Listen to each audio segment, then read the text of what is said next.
Okay, nagbabalik po ang Good Morning Pilipinas. Kamakailan po ay sinimulan na ang implementasyon ng FOI sa Executive Branch. Yan po ang pag-uusapan natin kasama si Assistant Secretary Chris Ablan ng Presidential Communications Officer. Magandang umaga. Welcome sa Good Morning Pilipinas. Magandang umaga, Audrey.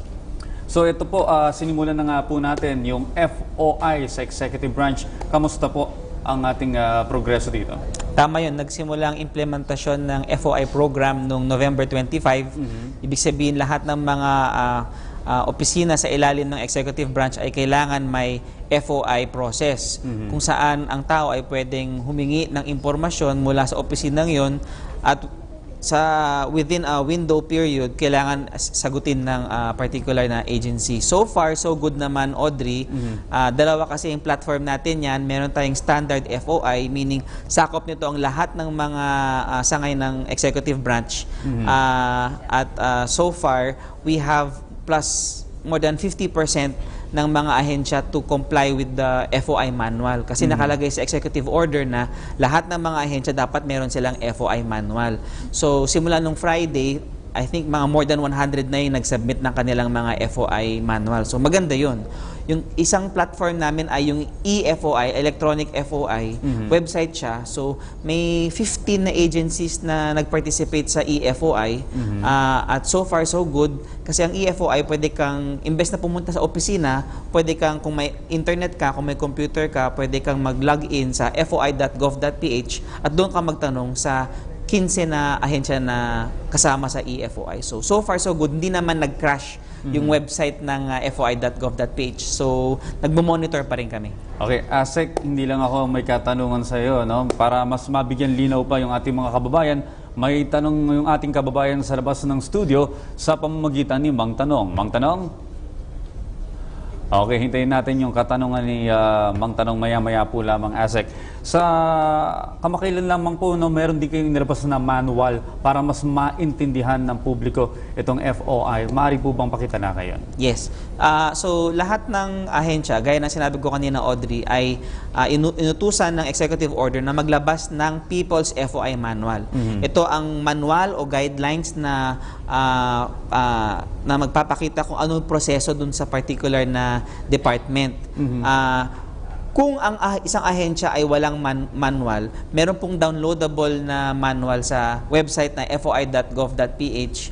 So pumunta lang ang mga Pilipino doon, kababayan natin, mag-login, hanapin lang nila yung model FOI manual, download nila. Doon na nakasaad lahat ng proseso, kung saan pupunta, kung anong pwedeng matanong, ano yung hindi pwedeng matanong. So yun yung ating manual. Okay, sa puntong ito, puntahan na po natin si Mang Tanong at ang ating kababayang na may tanong kay Asek Ablan. Ayan. Mang Tanong, good morning. Grabe kayo. Okay. Magandang umaga. Ang kasama ko ng umaga naman ay isang napaka-sexing mother. Ano po inyong pangalan, ma'am? Estrel Batallones. Ayan. Si Ate Estrel ay kakwentuhan ko tungkol siyempre sa FOI. At meron po siyang katanungan. Ano po inyong katanungan, Miss Estrel? Ano ang ahensya ang nagmonitor ng FOI? Yan po ang kanyang katanungan. Anong ahensya nga po ba ang nagmamonitor ng implementasyon ng ating FOI? Pwede po bang pakisagot? Magandang umaga, Estrel. So, ang ahensya na nagmo-monitor ng FOI sa ngayon ay ang Presidential Communications Operations Office na pinamumunuan ni Secretary Martin Andanar. Pero sa kasalukuyan, meron kaming sinusulong na administrative order creating an interagency committee that oversees FOI and open data. And it includes, it's a 5-member agency, kasama na po ang PCOO, ang Department of Information Communications Technology, ang Philippine Statistics Authority, ang National Archives at ang National Privacy Commission. Pero hindi pa po nalalagdaan ni Presidente, pero in the works na po yan. Okay, abangan natin yan. Okay, Mang Tanong, satisfied ba o very satisfied? Okay. Are you satisfied? Okay. Okay na okay po siya. Satisfied po. Maraming salamat po, Sek. Tuloy-tuloy ang usapan dyan, Audrey. Okay, maraming salamat, Mang Tanong. Asek, mabalik tayo sa ating pinag-uusapan. Yung exemption po, ano po ba yung mga hindi pwedeng hingiin ng publiko basta-basta? kahit pa merong FOI sa ating mga government agencies? Oo. Gusto ko lang i-explica, Audrey, na ang freedom of information ay hindi naman absolute. Kahit naman sa ibang bansa.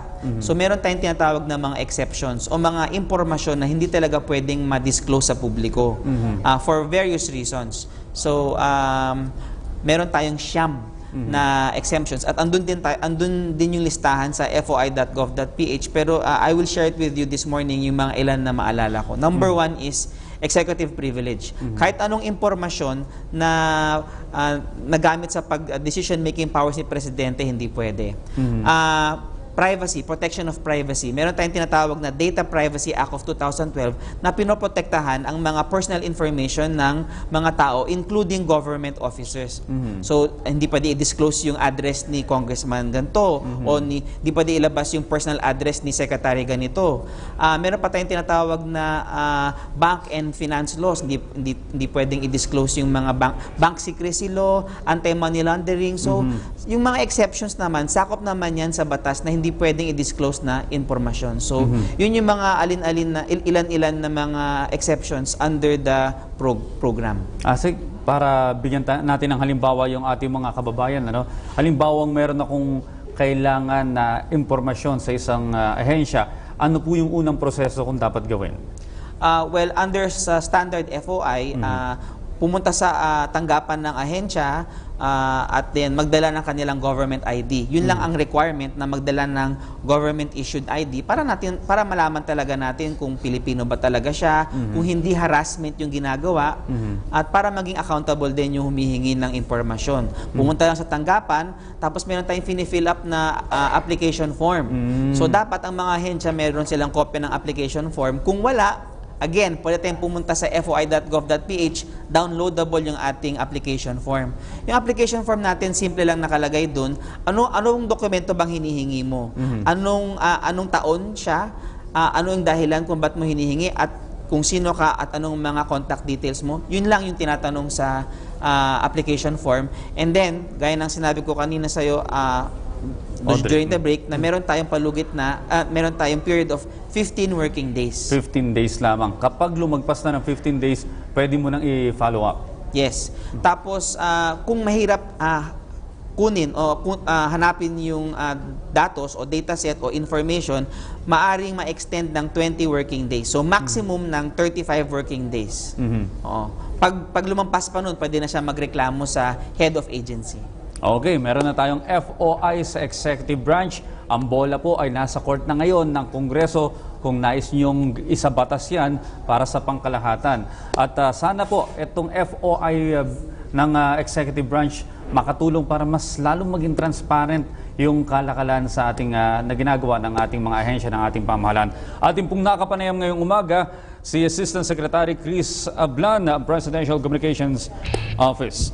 Assistant Secretary. Okay, maraming salamat, Asek. Maraming salamat, Audrey.